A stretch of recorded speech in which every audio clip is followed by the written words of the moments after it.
Rightio, so another Adobe XD update has dropped. This time it's for the month of July, and in this video we're going to go through everything that's new. It's a kind of mini update, but there's definitely a few things that are worth talking about. So we'll jump to the screen now. I'll go through the blog post, show you a few things, and if you would like to read this for yourself, as always, link in the description to the Adobe XD blog. But anyway, let's jump to the screen and take a look at what's new in the July update.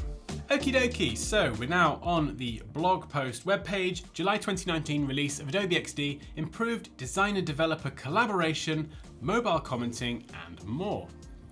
We have standard header image, as always, go down here, improved designer-developer collaboration with unified links. Okay, so I don't really work with developers anymore these days, so the design specs thing is really cool, not that applicable to me. In fact, I don't really work with anyone anymore. Just me. But you can check out the video on the blog post if you'd like to learn a bit more. Essentially, the way I understand this is that before you had your prototype that you could interact with, and you had your design specs. They were two separate things. Now, I think they're fused into one, and I'll show you what I mean actually. So we'll jump into Adobe XD. Super quick, you can see I have a UI kit here. This is a UI kit designed in collaboration with Adobe. You can download it for free, shameless plug. And we're going to go up to share in the top right corner, big blue button, and click share for development. And you get this screen pop up here.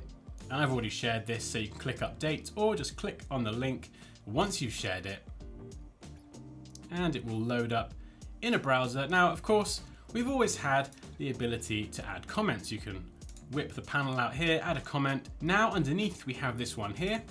And what we can do is view design specs. Let's close that tooltip down. So we've got our design specs for the given page. And this is just so much more convenient to have like the prototype and the design specs all wrapped up together that developers can just view from one single place. So that's pretty cool.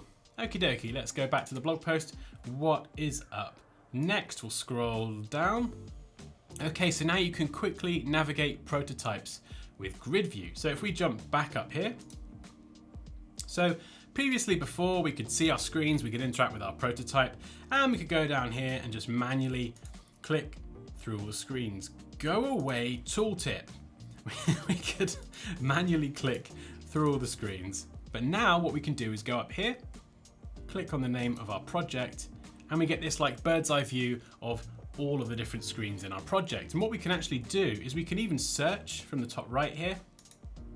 So I could type payment, for example. You see it lists the screens, I press return, and then I actually see all of those screens. So that's really, really good. If you have tons and tons of artboard, you can now search and filter through them really and quickly, quickly and easily. And what we can also do is we can click on this icon here for any given artboard, and it shows you the other artboards that link to it or from it. So that's really useful. And of course, what we can do is just click on an artboard, and then it takes us back into that specific artboard, and we can go back to clicking through it as we normally would. So that's really, really cool. Okie dokie, so there is another thing that isn't actually on the blog post, but is on the timeline. I'll show you that quickly now. So if I just switch over to this, you can see here we've got this extra one, presence. Now I didn't see this on the blog post, but essentially if you're working on a cloud document, so like a shared document with someone else, if they're working on it, you can now apparently see their avatar. So it pops up just so you know that someone is already working on it. So you don't both end up working on the same document and then it just causes all kinds of chaos. But as I say, I haven't tested this out because mostly it's just me and I don't really work with anyone in XD, unfortunately. But yeah, I'm sure it's great, I'm sure it works, and you can check it out for yourself.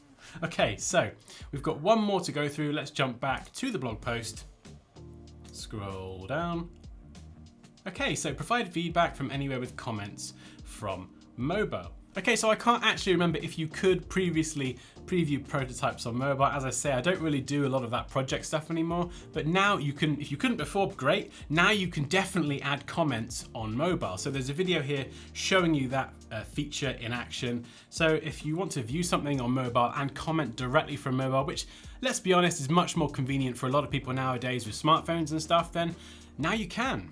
And if we keep scrolling down, well, that is the end. So there we go. That wraps up the July update for Adobe XD. It's a mini update, but there's some cool stuff in there, and I feel like adding presence so you can see who's working on a document is just one step closer to the whole real-time collaboration thing, which, as I understand it, is coming, judging by what people from the XD team have been teasing on Twitter. So that's really, really cool. Anyway, guys, if you have any questions or comments, you know what to do, drop those down below. But as always, like this video if you enjoyed it. Take care, and I'll see you next time.